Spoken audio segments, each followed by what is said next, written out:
अस्सलाम वालेकुम, आप देख रहे हैं GTV न्यूज़ और मैं हूं शाइस्ता इकबाल और मैं हूं रबाब असद। हेडलाइंस आपने जानी और अभी आपको बताएं कि वजीर आजम शहबाज शरीफ कहते हैं सैलाब ज़दगान के लिए मदद की भीख नहीं, आलूदगी फैलाने वाले ममालिक से माहौलियाती इंसाफ चाहते हैं। हम किसी पर इल्ज़ाम तराशी नहीं कर रहे, लेकिन ये हमारा किया धरा नहीं। क्या मुझे कशकोल उठाकर मदद की अपील करनी चाहिए? बरतानवी अखबार को इंटरव्यू देते हुए वजीर आजम ने आलमी दुनिया को झिंझोड़ दिया। कहा, माली मुआवनत कर्जों की सूरत में नहीं होनी चाहिए। तबाहकुन सैलाब के बाद मदद की भीख नहीं मांगेंगे। आलमी बरादरी को सैलाब ज़दगान के लिए मजीद बेहतर और बड़े मंसूबे के साथ आगे आना चाहिए। उनका कहना था कि जिंदगी में इतने बड़े पैमाने पर तबाही और अवाम के मसाइब नहीं देखे। मेरे अवाम अपने ही मुल्क में माहौलियात से मुतासरा मुहाजिरीन बन गए हैं। आलमी बरादरी के फंड्स, अतियात और मदद के वादे नाकाफी हैं। मुल्क में होने वाली तबाही हमारे मुआशी वसाइल से बाहर है। वज़ीर आज़म ने मजीद कहा कि चीन, पेरिस क्लब समेत सबसे गैर मुल्की कर्जों की मुअत्तली के इम्कानात पर बातचीत जारी है। पाकिस्तान किसी सूरत भी नादहिंदा नहीं होगा।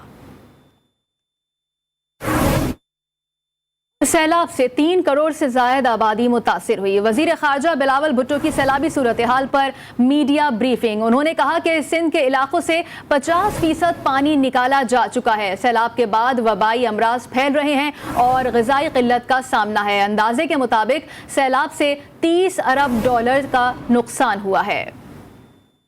मैं तो हैरान हूँ, 1/3 ऑफ पाकिस्तान डूबा हो और आप कुछ चैनल्स को खोले, आप इस्लामाबाद की तरफ आगे भरे तो ऐसे लगता है कि अलग एक मुल्क है। पूरा पाकिस्तान में 4 मिलियन एकड़ ज़राए ज़मीन गया। हम गैस कर रहे हैं इस वक्त कि तकरीबन $30 अरब का नुकसान हुआ होगा। इस बुनियाद पे अक़वाम मुत्तहिदा के सेक्रेटरी जनरल बलोचिस्तान, सखर, लारकानो, मोहनजोदारो के दौरे पे आया, खुद अपने आंखों से देखा कि उसने अपनी पूरी जिंदगी कभी इतना तबाही नहीं नजर। और हम उसके शुक्रगुजार हैं कि एंटोनियो गुटेरेस साहब ने पूरा यूनाइटेड नेशंस को पाकिस्तान के हवाला किया। मैं सैलाब ज़दगान को छोड़कर जलसे नहीं कर सकता। वज़ीर खारजा बिलावल भुट्टो की कराची में प्रेस कॉन्फ्रेंस। बोले, फौरन फंडिंग लेने वाला चंदा चोर दूसरों पर इल्ज़ाम लगाता है। इमरान खान का तरीक़ाकार है इतना झूठ बोलो कि कुछ ना कुछ तो लोग मानेंगे। इमरान खान ने अपना घर रेगुलाइज कराया और दूसरों के घर गिराए।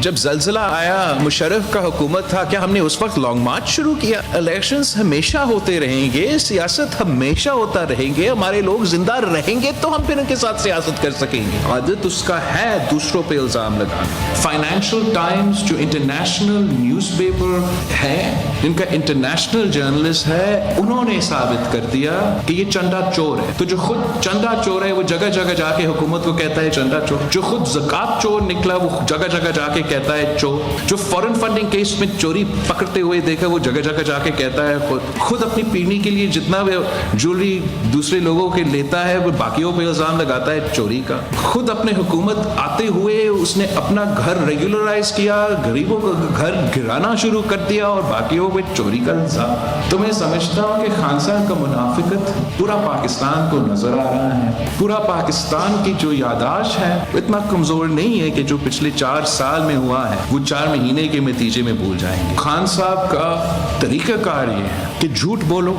इतना झूठ बोलो और कुछ न कुछ झूठ कोई लोग मानेंगे।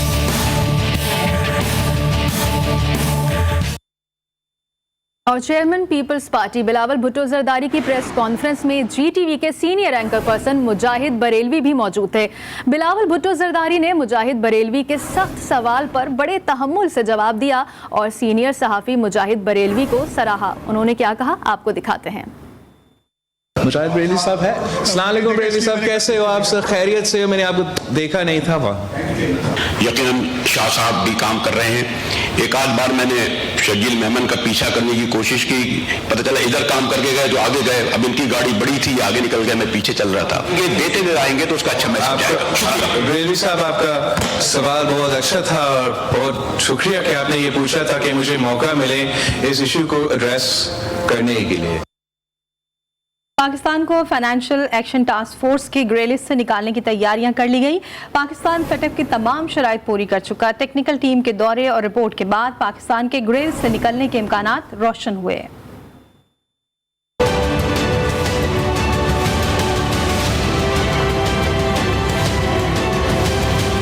پاکستان کے لیے اچھی خبر، فیٹف کی گرے لسٹ سے پاکستان کا نام نکالنے کی تیاریاں مکمل۔ پاکستان FATF کے معیارات پر عمل کرنے والے 10 سر فہرست ممالک میں شامل ہو گیا۔ فائنینشیل ایکشن ٹاسک فورس کا اجلاس 17 سے 21 اکتوبر 2022 کو پیرس میں ہوگا، جس کے اختتام پر فیصلوں کا باضابطہ اعلان کر دیا جائے گا۔ اجلاس میں پاکستانی وفد کی قیادت وزیر مملکت برائے امور خارجہ ہینا ربانی کھر کریں گی۔ پاکستان نے اجلاس سے قبل لابنگ کے لیے فیٹف کے تمام رکن ممالک سے رابطے مکمل کر لیے ہیں۔ فیٹف کی 15 رکنی ٹیکنیکل ٹیم نے 29 اگست سے 2 ستمبر تک پاکستان کا دورہ کیا اور متعلقہ حکام سے ملاقاتیں کی تھیں۔ دورے کا مقصد جون 2018 میں فیٹف کی جانب سے فراہم کردہ ایکشن پلان پر عمل درآمد کا جائزہ لینا تھا۔ ذرائع کے مطابق ٹیم نے اپنی رپورٹ میں 40 میں سے 38 تکنیکی سفارشات پر عمل درآمد کی تصدیق کر دی ہے۔ ٹیکنیکل ٹیم کی رپورٹ کے بعد پاکستان کے گرے لسٹ سے نکلنے کے امکانات روشن ہو چکے ہیں۔ پاکستان کو FATF کی گرے لسٹ میں 3 بار 2008، 2012 اور 2018 میں شامل کیا گیا۔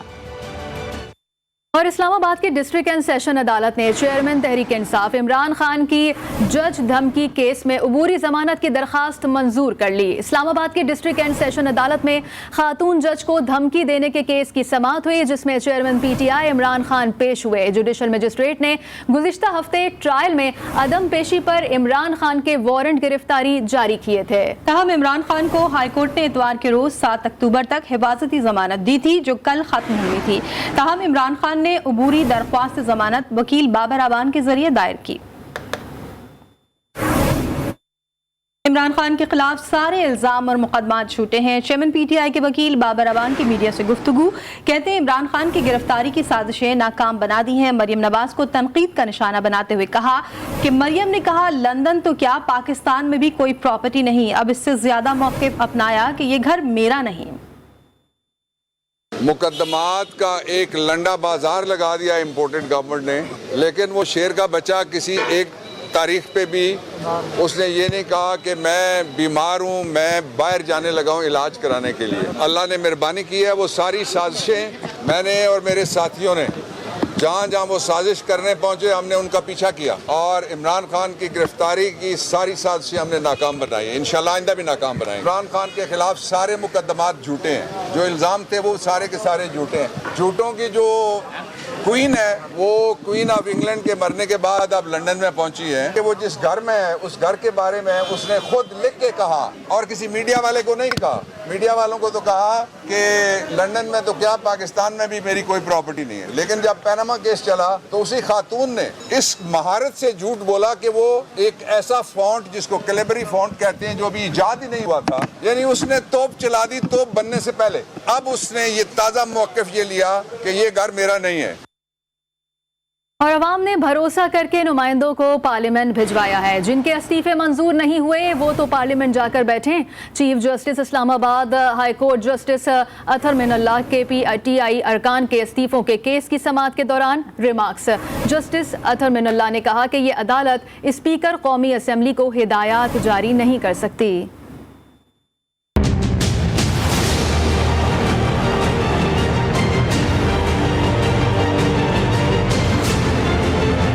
اسلام آباد ہائی کورٹ کے چیف جسٹس اطہر من اللہ نے PTI کے 10 مستعفی ارکان اسمبلی کی درخواست پر سماعت کی، جس کے سلسلے میں PTI کی طرف سے وکیل بیرسٹر علی ظفر عدالت میں پیش ہوئے۔ جسٹس اطہر نے کہا کہ عدالت کو پارلیمنٹ کا احترام ہے، کیا یہ سیاسی جماعت کی پالیسی ہے؟ ابھی تک باقیوں کے استعفے ہی منظور نہیں ہوئے، عوام نے بھروسہ کر کے نمائندوں کو پارلیمنٹ بھجوایا ہے۔ درخواست گزار نے کہا ہے کہ عدالت اسپیکر کو ہدایت دے کہ وہ استعفوں کی منظوری سے متعلق اپنی ذمہ داری پوری کرے۔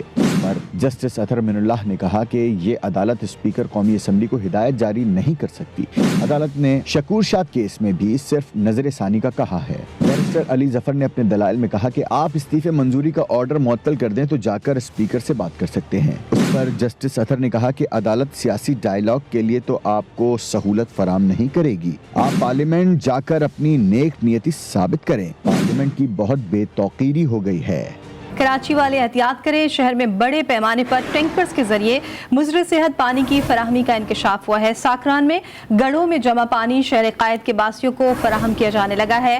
पानी किस तरह निकाला जा रहा है, GTV खुफिया वीडियो सामने ले आया। मजीद जान लेते हैं, हमारे साथ मौजूद है हमारे नुमाइंदे अली रजा से। अली रजा, बताइएगा क्या मामला है ये, क्या इसकी रोकथाम के लिए कुछ नहीं किया जा रहा? साकरान से एक बार फिर सिलसिला शुरू हो गया है, ये शहर में किन रास्तों से दाखिल होते हैं?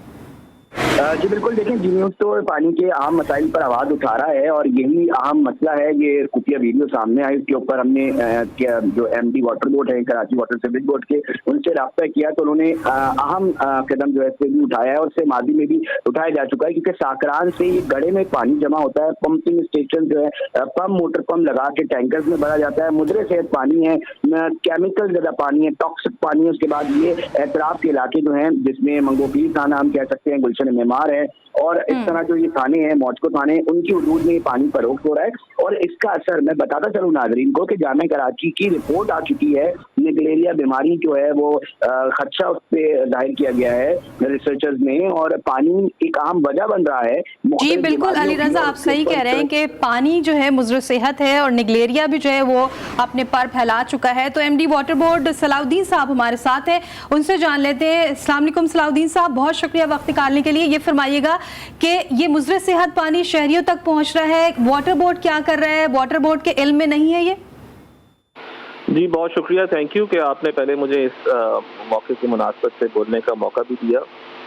देखिए, दो चीज़ें हैं। एक तो पहली बात ये कि ये जैसे ही मेरी नॉलेज में आया है कि यहाँ पे एक तो पता चला कि जी इस तरह की कारोबार जो है वो हो रहा है और टैंकर्स आ रहे हैं, तो हमने इमीडिएटली जो IG साहब हैं उनसे हमने रब्ता किया है और उनको लेटर भी लिखा है कि जी इसके ऊपर फुल क्रैकडाउन किया जाए। दूसरे ये है कि जितना ये टैंकर्स में पानी सप्लाई हो रहा है डिफरेंट कंज्यूमर्स को, उनमें हमने इंश्योर कर रहे हैं कि उसमें क्लोरीनेशन का डोजिंग हो जाए, क्योंकि अगर वो डोजिंग होगी तो ये मैं लीगल डोजिंग की बात कर रहा हूँ, मैं इलीगल वालों की ही बात कर रहा, लेकिन जो लीगल है उनमें भी कोशिश कर रहे हैं कि निगलेरिया की कंटेंट जो जहाँ रिपोर्ट हुए हैं वो 100% जो है वो उससे हम छुटकारा हासिल कर सकें, क्योंकि क्लोरीनेशन से वो ये बैक्टीरिया जो है वो मर जाता है और आगे जो है वो फिर प्रॉब्लम नहीं पेश आती। जो ये इलीगल कारोबार जो लोग कर रहे हैं, आपकी तवज्जुह से, चैनल की तवज्जुह से मैं बता देना चाहता हूँ कि किसी सूरत में भी हम ये नहीं होने देंगे और जहाँ कहीं ये नज़र आएंगे वो वहाँ इम्पाउंड होंगे और उनके खिलाफ FIR भी दर्ज होगी। लेकिन सलाउद्दीन साहब, एक प्रोसीजर तो होता है ना, कोई भी चीज़ अगर शहरियों तक पहुंचती है तो उसका एक प्रोसीजर होता है। क्या पता नहीं चल सका कि ये पानी जो है वो शहरों तक पहुंच रहा है, सप्लाई किया जा रहा है, उसी वक्त रोकथाम क्यों नहीं की जाती? कि इसमें जो KWSB के रजिस्टर्ड हमारे पास कॉन्ट्रैक्टर्स हैं जो पानी सप्लाई करते हैं कंज्यूमर्स को, ये उनके साथ से नहीं है, ये दूसरे हैं, यानी ये प्राइवेट और कॉन्ट्रैक्टर्स हैं जो KWSB से रजिस्टर्ड नहीं है। अब इस तरह जो है वो इन्फोर्समेंट जो है वो मैटर करती है और जहाँ कहीं ये तो दोनों बातें बहुत अहम है। ये जो सार्फिन हैं उनको भी इस पे तवज्जो देनी चाहिए कि क्या हम ऐसा पानी खरीद रहे हैं जो KWSB से अप्रूव शुदा है, और दूसरी तरफ हमें भी यानी रेगुलेशन के एस्पेक्ट से भी देखना चाहिए कि जो लोग टैंकर्स यहाँ पे घूम रहे हैं वो ऐसे हैं कि नहीं। ये दोनों चीज़ें जो रिपोर्ट देखें, लीगली तो हमने कोशिश की है कि जो टैंकर्स हमारे जा रहे हैं उनमें क्लोरीनेशन की कंटेंट मौजूद हो ताकि ये निगलेरिया से हम छुटकारा पा सकें, लेकिन जो इस तरह का इलीगल कारोबार कर रहे हैं यकीनन वो हमारे नेट से बाहर हैं। जब हम बात करते हैं कि जो इलीगल एक्टिविटी है वो ज़ाहिर नेट से बाहर होती है, उसमें इन्फोर्समेंट से ही जो है वो काबू पाया जा सकता है। ठीक है, हमसे गुफ्तगू कर रहे थे Salahuddin, MD water board Salahuddin Ahmed हमारे साथ मौजूद थे, आपका बहुत शुक्रिया। अली रजा भी हमें अपडेट कर रहे थे इस मामले के हवाले से, आपका भी बहुत शुक्रिया। कौमी खजाने को एक और नुकसान, अदम तवज्जो के बाइस अज़ाखेल नौशहरा में कायम पेशावर यूनिवर्सिटी का बोटानिकल गार्डन भूत बंगले में तब्दील हो गया। इस हवाले से मजीद तफसीलात जान लेते हैं ब्यूरो चीफ पेशावर इमरान यूसुफजई से। जी इमरान, बताइएगा कौन जिम्मेदार है इस नुकसान का? जी देखिए, हायर एजुकेशन कमीशन ने 2004 में अज़ाखेल में बोटेनिकल गार्डन बनाने का फैसला किया था और इस हवाले से HEC की जानिब से जामिया पेशावर को 37.861 मिलियन की ग्रांट जो है वो फराहम की गई थी। सूबाई हुकूमत की जानिब से गार्डन के लिए 83 एकड़ पर मुश्तमिल रकबा भी पेशावर यूनिवर्सिटी को दिया गया था, लेकिन इस वक्त जो है अदम तवज्जुही के बाइस अज़ाखेल में कायम पेशावर यूनिवर्सिटी का बोटेनिकल गार्डन किसी भूत बंगले में तब्दील हो चुका है। मुख्तलिफ मकासद के लिए जो बनाई गई इमारतें और कमरे थे वो टूट फूट का शिकार हैं। कमरों की खिड़कियां, दरवाजे और टाइल्स लोग उखाड़ कर ले गए हैं और इस गार्डन में सेंटर ऑफ प्लांट बायोडाइवर्सिटी का कैंप जो है वो अमल में लाया जाना था। इसके अलावा museum, research laboratories, botanical nursery, green houses और दीगर चीजें भी बनना थी, लेकिन वो बन नहीं सकी और इस जगह की हालत जो है वो खराब हो चुकी है। जी बहुत शुक्रिया इमरान आपका। और खैबर पख्तूनख्वा के यंग डॉक्टर ने सरकारी अस्पतालों की ओपीडीज के बायकॉट का ऐलान कर दिया है। पेशावर के सरकारी अस्पतालों में इंतजामिया की जानिब से ओपीडीज चंद घंटे ताखिर के बाद दोबारा बहाल हो गई हैं। पेशावर में हमारे नुमाइंदे मोहम्मद सरमद खैबर टीचिंग अस्पताल के तर्जुमान के साथ मौजूद हैं, उनसे मजीद जानते हैं। सरमद, बताइएगा इस वक्त क्या सूरत हाल है यहाँ पर? जी बिल्कुल, खैबर पख्तूनख्वा के यंग डॉक्टर्स की जानिब से एहतजाज की कॉल दी गई थी, लेकिन इस वक्त हम देख रहे हैं कि खैबर टीचिंग हस्पताल में हालात बिल्कुल मामूल की तरफ आ गए हैं। हस्पताल तर्जुमान सजाद खान इस वक्त हमारे साथ मौजूद है। सजाद साहब, क्या कहेंगे इस हवाले से? जी बिल्कुल, सुबह तकरीबन 2 घंटे के ताख़ीर हमें सामने आई। ओपीडीज बंद किए गए थे यंग डॉक्टर एसोसिएशन की जानिब से। हंगामी बुनियाद पर इजलास मुनक़द किया गया। इजलास में फ़ैसला लिया गया कि हम किसी भी सूरत में आवाम को जो फैसिलिटेशन है वो हम प्रोवाइड करेंगे। तो OPTs, elective services, operation theatres, emergency, तमाम तर सहूलियात यहाँ पर जारी है। जी बिल्कुल जी, सजाद खान यही बता रहे थे कि इस वक्त हालात बिल्कुल मामूल की तरफ आ गए हैं। सुबह उन्होंने एहतजाज किया था, लेकिन स्टाफ की जानिब से जो हस्पताल इंतज़ामिया है उन्होंने बर वक्त कार्रवाई की, बर वक्त जो है उनके साथ मुज़ाकरात किए और इस वक्त खैबर टीचिंग हस्पताल समेत जो चंद हस्पताल है वहाँ पर हालात बिल्कुल मामूल की तरफ आ गए हैं। जी कोयटा के अवाम के लिए कौमी इदारा बराए सेहत का अहसन इक़दाम। बलूचिस्तान के लिए पहला एलर्जी सेंटर कायम कर दिया, जहां पर एलर्जी के शिकार मरीजों का इलाज मुआवजा किया जाएगा। इंचार्ज कोयटा एलर्जी सेंटर का कहना है अब कोयटा के शहरियों को इस्लामाबाद जाने की ज़रूरत नहीं पड़ेगी। मजीद जानते हैं अपने नुमाइंदे मोहम्मद फैज़ान खान से। जी मोहम्मद फैज़ान खान, बताइएगा क्या तफसीलात हैं?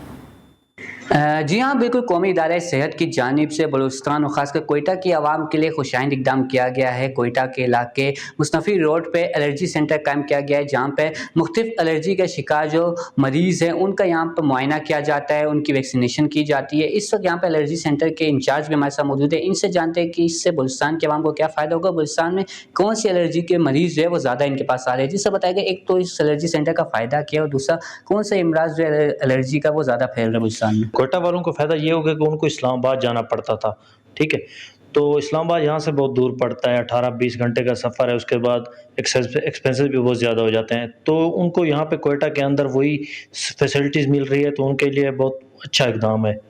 और हमारे पास जो पेशेंट्स आते हैं उनमें पेशेंट सबसे ज़्यादा जो अफेक्टेड होते हैं वो डस्ट पार्टिकल के, क्योंकि यहाँ पे डस्ट बहुत ज़्यादा है, तो डस्ट पार्टिकल के जो इसमें दमा के मरीज़ भी हो जाते हैं और इसमें सांस की तकलीफ में लोगों को है बिल्कुल, जिसमें छींकें वगैरह, ये नाक से पानी बना, ये मरीज़ बहुत ज़्यादा हमारे पास आते हैं। जी हाँ, बिल्कुल, आपने सुना कि जैसे इनका कहना है कि डस्ट एलर्जी जो है बलूचिस्तान में फैल रही है और कोयटा में खासकर उसकी शरह जो है वो काफ़ी ज़्यादा पाई जा रही है। दूसरी जानिब इस एलर्जी सेंटर के फायदे बनने से जो है यहाँ के जो एलर्जी से मुतासर अफराद है उनको काफ़ी माली रिलीफ मिलेगा। वो वैक्सीनेशन के लिए इस्लामाबाद जा रहे थे, वही इस्लामाबाद में जो नेशनल इंस्टीट्यूट ऑफ हेल्थ में फैसिलिटीज़ मुहैया की जा रही है वही यहाँ पर मुहैया की जा रही है, जिससे कोयटा के शहरियों के लिए काफ़ी अच्छा इक़दाम है। जी और लाहौर में तरक्याती काम इंतहाई सुस्त रवि का शिकार हो गए। गुज़िश्ता 2 साल कबल सांदा के इलाके मुस्लिम रोड मेन बाजार की सड़क का तरक्याती काम मुकम्मल ना हो सका।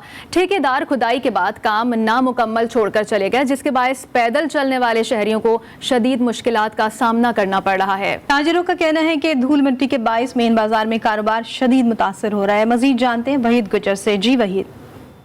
जी देखिए, हम इस वक्त सांदा मुस्लिम रोड जो मेन बाज़ार है वहाँ पर मौजूद हैं और यहाँ पर हालात ये हैं कि जो अहले इलाका हैं या मेन बाज़ार के लोग जो हैं उनका यहाँ से पैदल चलना भी मुश्किल हो चुका है। यहाँ पर जो तरक्याती काम शुरू किया गया, बताया जा रहा है कि गुज़श्ता 2 साल से ये इसी तरह ही है। अब तो ऐसा कर दिया, फुटेज में देख रहे होंगे कि लोग यहाँ पर कारोबार नहीं कर सकते।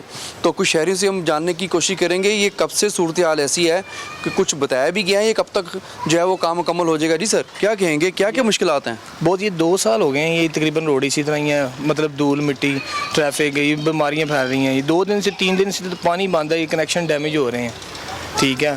तो लिहाजा ये देखें सुनसनाटे हैं, कोई कारोबार नहीं है, ये सब लोग फ्री बैठे हुए हैं, वेले।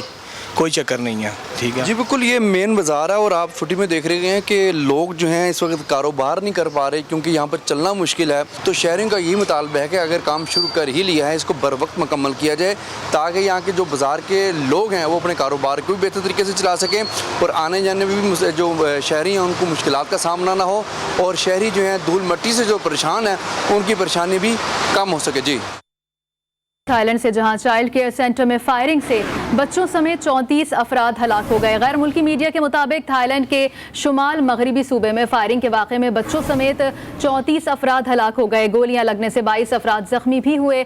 حکام نے ہلاکتوں میں اضافے کا خدشہ ظاہر کیا ہے. پولیس حکام کا کہنا ہے کہ حملہ آور سابق پولیس اہلکار تھا جس نے فائرنگ کے بعد اپنے اہل خانہ کو بھی مار کر خودکشی کر لی. اور سابق صدر آصف علی زرداری کی صاحبزادی بختاور بھٹو کے ہاں دوسرے بیٹے کی پیدائش ہوئی ہے. بختاور بھٹو نے یہ خوشخبری اپنے چاہنے والوں کے ساتھ سوشل میڈیا پر شیئر کی. اپنے ٹویٹ میں انہوں نے لکھا, ہم اپنے دوسرے بیٹے کی پیدائش کا اعلان کرتے ہوئے نہایت خوش ہیں. دیکھتے رہیے GTV نیوز.